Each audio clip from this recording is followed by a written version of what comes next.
Ang Ginoo manaag kaninyo. Maana sab kanimo. Pagbasa gikan sa Santos nga Ebanghelyo sumala ni Mateo. Himayaon ikaw, O Ginoo. Sa pagkadungog sa mga Pariseo nga ang mga Saduceo gilupig ni Hesus sa katarungan, nagpanon sila sa pagduol kaniya og unya usa kanila nga magtutudlo sa balaod, misulay pagbitik kaniya pinaagig pangutana. Magtutudlo nangutana siya, unsa man ang labing dakong sugo sa balaod? Si Jesus mitubag, higugmaa ang Ginoo nga imong Dios sa tibuok mong kasing-kasing, sa tibuok mong kalag, ug sa tibuok mong hunahuna. Kini ang labing dako ug ang labing importanteng sugo. Ang ikaduha nga labing importanteng sugo sama sa una, higugmaa ang imong isig katawo ingon sa imong kaugalingon. Nagsukad ni ining duha kasugo ang tibuok balaod ni Moises ug ang mga pagtulunan sa mga propeta. Ang Ebanghelyo sa Ginoo. Daygon ikaw, O Kristo.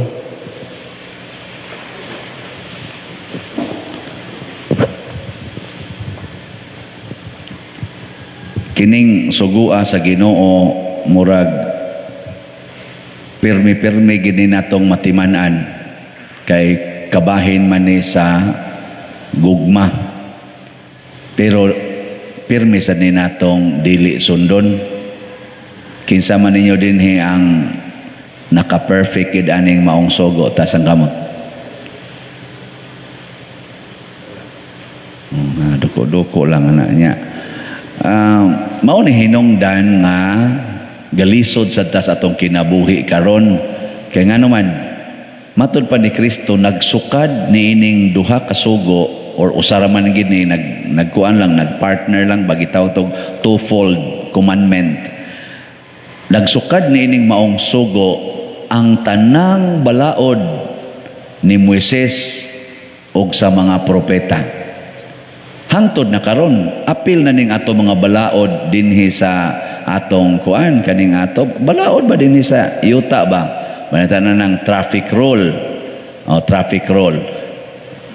Ingon man diring Ginoo, higugmaa ang imong isig katawo sama sa imong kaugalingon. O di ba? Nya higugmaa ang Ginoo sa tibuok mong hunahuna, sa tibuok mong kasing-kasing, sa tibuok mong kusog, sa tibuok mong kalag. Traffic rule. Pag-abot mo sa iskina, why kuan, why pulis, pero stop nya hawan king karsada. Saan? Mulahos? Dili. Ikaw, abitay gatanaw, lahos. Kay, buang ko diri, wa man ni tao, lahos. Kanang no parking ba? Imong parkingan. Ingkahasos, maglisod ani akong silingan. Maglisod ani ang ubang mga kanaganing motorista. Kay ni parking naman kus karsada nga no parking man ni. Labi na jud gamay-gamay ang karsada. Nya maghuna-huna man kas imong silingan, sahi ra ba sagog ikay maglisod og lusot? No. O di ka mo parking diha. Nyawa na niyo buhata. O kanang kural. Ana, tan-aw nimo galisod imong silingan og agi. Nya ikaw nahigugma kaniya sama sa imong kaugalingon. Imo ding itugot nga maglisod siya agi. Tungod lang gid anang imong kural, tungod lang gid anang imong tanom, di gid nimo nakuhaon aron mo dako-dako. Dili imong kuhaon kay nga naman sama gud sa imong kaugalingon, maghuna-huna gyud ka sa katilingban. Mao ni siya karon ang kinaiya sa COVID. Ang COVID nagtudlo nato sigurua imong kaugalingon. Sigurua gyud mo na i-quarantine kag nana kay COVID. Ikaw na lang usa haron di ka mahitipon sa imong kaning kuan, imong katilingban. Mao ni ron ang COVID. yawanon gining batasana. Kana bang isiparit ka ba? Kanang ikaw-ikaw ra gyud ba? Ana, may lang gani kaya nga tong respond, ang respond na to ba? Kuan, katilingbanon, kay pandemic man siya. Ni-respond punta na asay ni-risgo ang ato mga frontliners. Pero nasubo lang sa kotong uban intaw na tong frontliners nga ning-ingon nga mag-strike me. Kaya wa mi tagaig saktong sa tawag ato nila. Allowance mo to? Unfair ni. Kami pa'y gahago dire. Mura man sagsakto hinoon. Pero og imong unahon-naon, siya nang kag-mo-strike silang tanan. Usa ka semana lang di sila mo duty, pila ka buk patay ka, kawa na matiman sa oxygen. Ana bang ang pag hunahuna sa katilingban sama sa imong kaugalingon, risgo na. Risgo. Mao na ang gibuhat ni Ruth diri sa unang pagbasa. Kinsa ninyo dinhi nga mabiyuda nga adto mo puyo siyang ugangan. Taas ang kamot. Nya ang imo pag yung ugangan, di pag di mo kadugo. Kay Moabites man to si Ruth, di man to siya Israelite. Kontra man ang Moabites ug ang Israel. Pero natatimingan lang nga naminyo ditong anak ni Noemi kaning bakwit man sila. Nabiyuda si Ruth. Namatay ang anak ni Noemi. Siya na lang ugangan na lang og umagad.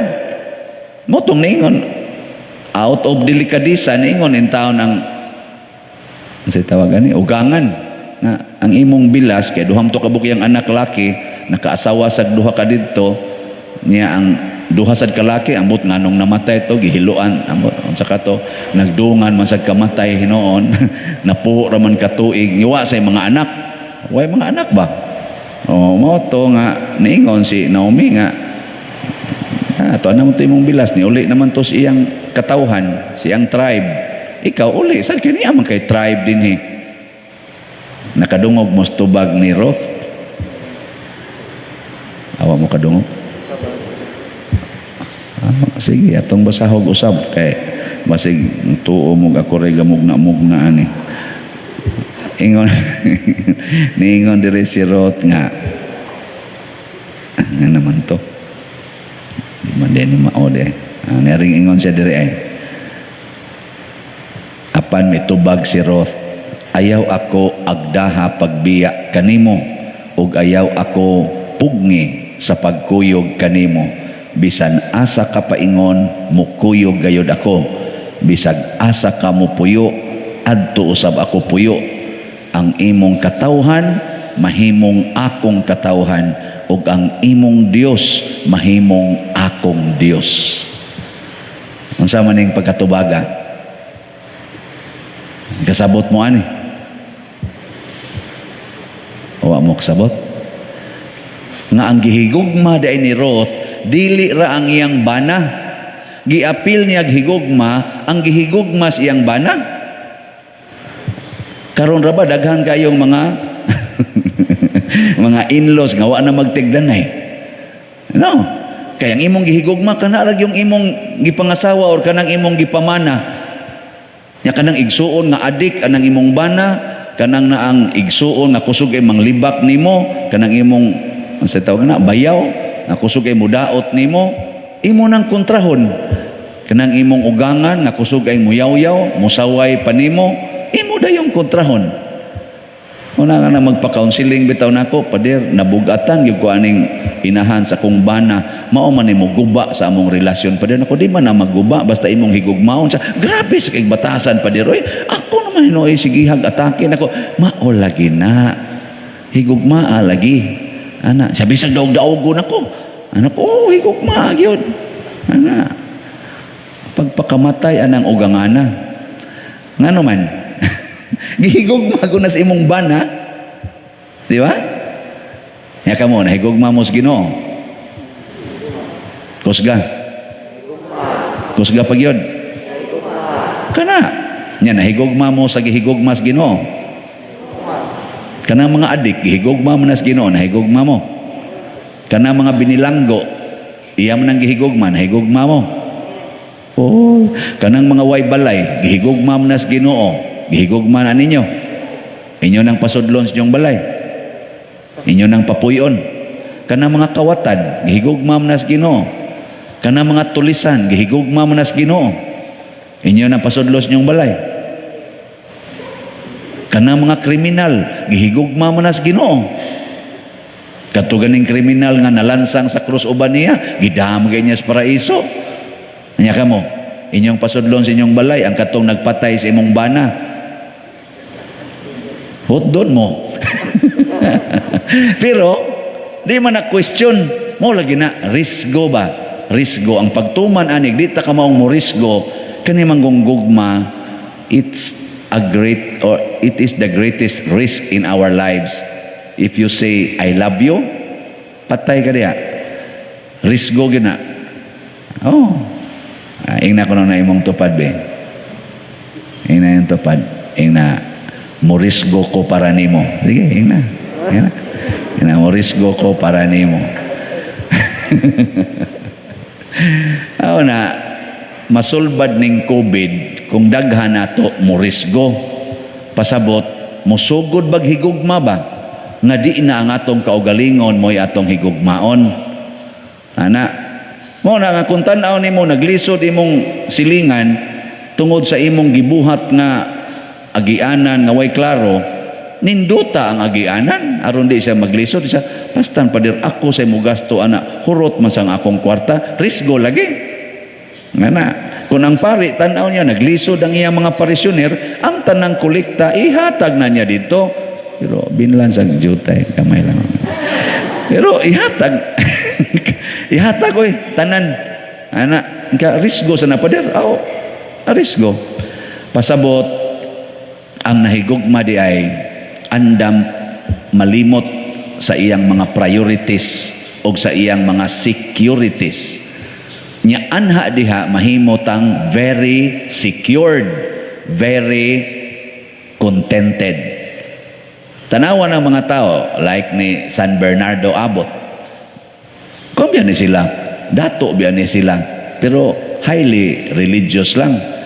Nirisgo siyag biya aron musod anang naang monasteryo nga arang-arang ning amo mga pari kaming mga diocesan gitawag mamig secular kay mo inboard mami og ingon ana ninyo ani kadto sila adto to monasteryo abi ba anto mingaw gistanan og biyahan yang kalibutan pero kay gitawag man siya sa pagtabang sa mga tao kay napanahon man tos nagkabuak-buak mga atong simbahan kadaghan man atong simbahan nagkabuak-buak ning abot man gani inig tulo ka Santo Papa atong simbahan apil gani ni San Vicente Ferrer atong panahona nga natulo ka buk Santo Papa gitawag nag sisem kanabang pagkabahin-bahin pulos Katoliko pero nag-away inana siya mo ini risgo og kuan suroy sa tanang mga simbahan nga maabot sa iyang kapasidad nagsuwat sa gigamit niya iyang tanang utok ang iyang kapasidad sa pag-analyze aning atong doktrina aron lang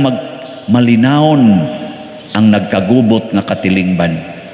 Kanindot no mo na kinaiyas ato mga political leaders o church leaders karon dinis Pilipinas lang. Kanabang muhunong na taning pagsigig dinautay, muhunong na taaning pagsigi bitag kanabitang partido gyud nga kontrapartido ang atong ihingaan dayon. Ina lang ko-partido. Ko-candidate. Dili kontrapartido. Sa ato palang pagdagan ang pagdagan pa lang nila sa politika kontra na. Mo nang inighumas eleksyon kontra lang gyapon. Ang napildi o kay kontrapartido gun anako. Hangtod na lang noon ang banag asawa nga lain-lain og partidong gilabanan nahimo sang kontrapartido. Hastang mga pari nga lain-lain sa gilabanan kontrapartido na sad sa iyang isig ka pari. Hastang nagdungan og simba kay kontrapartido kontra na sad bisag naghiusa dinhi simbahan. Ang gatudloan ni kaning ato mga leaders naginganlan lag kontrapartido usbon tanan ang word nga kontra. Sa may ilis ana Na daghan man gyud mo dinhing mga LGU. La ilisi na ninyo. Ayaw na ng kontra ha. Kita ra say mudag nasod unya ga kontrahay. Matud para ba ni Kristo ang usa to? Ang usa ka panimalay nga nagunay away dili mo tunhay malusno na. Ang usa ka gingharian nga nagunay away malusno sad na. Ang usa ka nasod nga magunay away lusno gyapon. Ala di na nato gabitong kontra higog maay na. Moingon na si di lang ta mo mention kung saan ka og asa ka mopuyo adto ko puyo. Ana ba no? Og unsay imong partido akong partido. Ang imong sa to? Og asa ka ilubong adto ko ilubong. Nindot tinana no? Nya magkuyog na sila pagpangumpanya ba? Ako usasad ko mo kandidato pagkaingon ani kining akong kuyog, ako maning panyero or ako ning kumpare, dagan man pud ni siya pras nako, kamo na lang mag-igog kisay plion na mo. Basta ako sincero gyud kung walagad ninyo ug mudaog sa niya kumpare inyong pilion, amo tabang man pud kuani. Nya mo sa tuyang isulti. Magkagubo ta. Dili oy. Ako di amang ko yuta diring dako-dako kani ako kumpare na aman ni mga 70 hectares nga yuta kaning ako gamay-gamay ra ni mga 20 hectares ra man ni og kami mo'y mudaog ug ako say mo ug ako'y mudaog i-offer ko ning akong 20 hectares para puy-an ang mga way balay dinhi sa ato kanang nag-squatter akong hatagan diri giyuta nya ipatikad ko ni ambotis pare og iya ba kay ipatikad ni sa abdi tingali ko pilde pero wa sila mag-away di ba kanindot ana no awa mo nindot kanusa ka na mahitabo no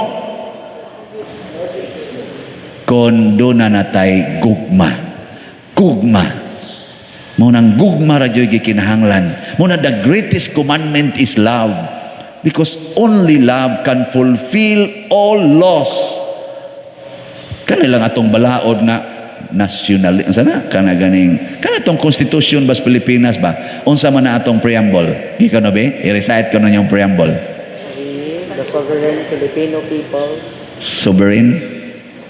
Sovereign kasabot mo nang pong sovereign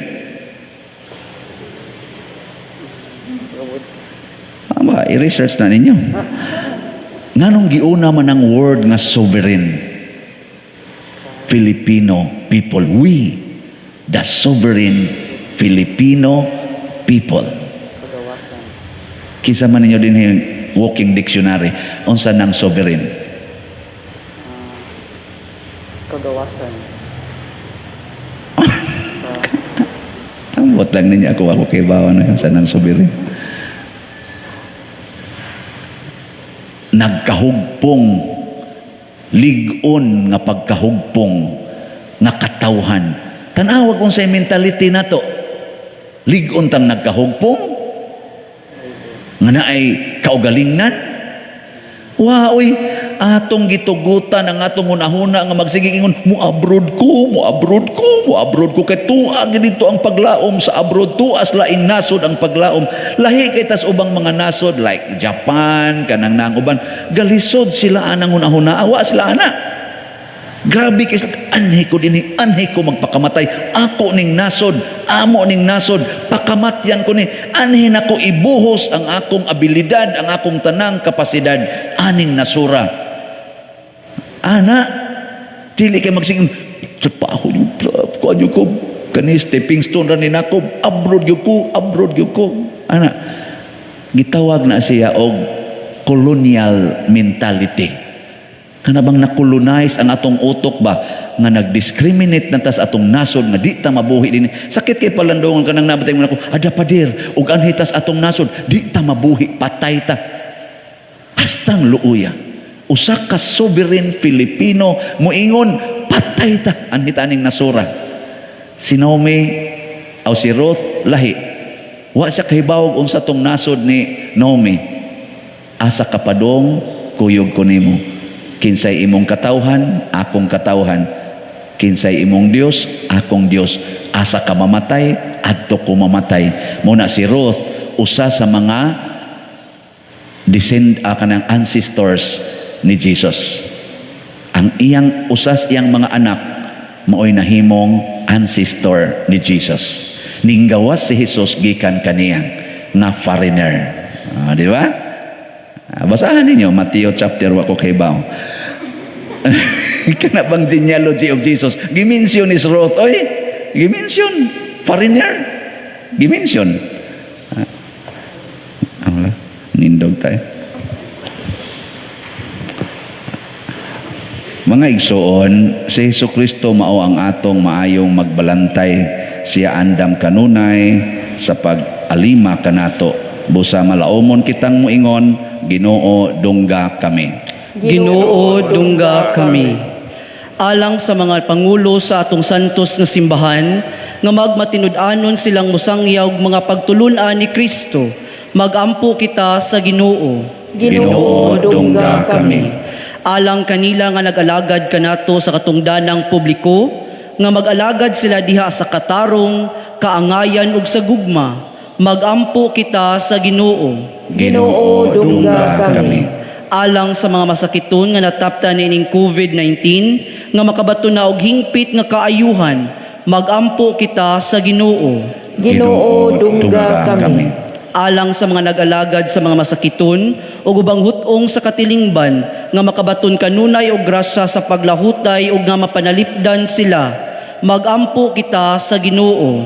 Ginoo dungga kami. Alang sa pagsaulog sa 500 years of Christianity nga unta magmalampuso ng tanang mga kalihukan ilabi na sa mga parokya ug atong mapalawman ang atong pagtuog paglaom isip mga binunyagan, magampo kita sa Ginoo. Ginoo dungga kami. Alang sa sulugoon sa Dios, Teofilo Kamumot, obispo, mabayaw na sa kadungganan sa altar, magampo kita sa Ginoo. Ginoo dungga kami. Alang sa mga proyekto dinhi sa atong simbahan nga pinaagi sa pangamaog pagiya ni San Vicente Ferrer, magmalampuson ug mahuman unta sumala sa atong mga giplano ug gipangandoy, magamuyo kita sa Ginoo. Ginoo dungga kami. Alang sa tanang mga benefactors ug donors sa atong simbahan nga mihatag og financial ug laing-laing hinabang ug alang sa mga nagtrabaho dinhi sa atong mga proyekto nga hatagan unta sila sa Ginoo ug daghan pang mga grasya sa ilang kinabuhi, malikay sila sa mga kadautan ug mulampos unta ang tanan nilang mga paningkamot, magampo kita sa Ginoo. Ginoo dungga kami. Alang sa atong mga igsuong mihalina nga mga makatagamtam na nila ang kalipay nga walay katapusan sa langit, magampo kita sa Ginoo. Ginoo dungga kami. Wamahan patalinghugi ang among pagampo nga among gituboy dihas gugma og pagtuo pinaagi ni Kristo nga among Ginoo. Amen. Amen.